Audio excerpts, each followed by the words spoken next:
Hello everyone, this is Adam from Kanen Coffee. Here we have shiny Elektra Sixties Deliziosa.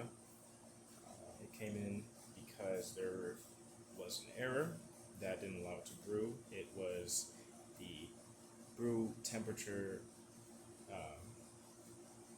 it was a brewing temperature regulation fault, which is all of these lights on the keyboard lit up except for the leftmost one. When we opened up the machine, we saw that there was a lot of corrosion on the heating element, on the terminals for the heating element, and when we tested the resistance on the heating element, we saw that it was very degraded.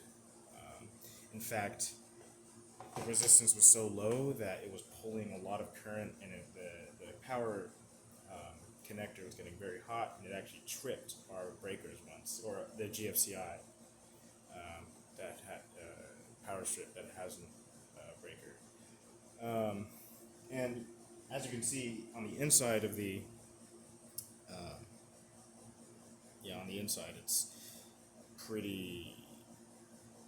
it's pretty scaled up. There's a lot of oxidation on it. This is supposed to be copper color. So we replaced that. We found that it heated up quickly, it didn't pull too much current, it didn't trip any breakers, and we didn't repeat the temperature fault error.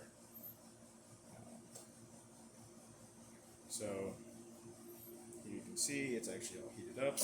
We got water, we have good steam, and we have these programmed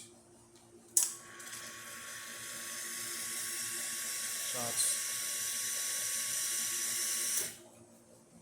As you can see, that's a shot programmed by the flow meter. So all of that's working as you'd expect.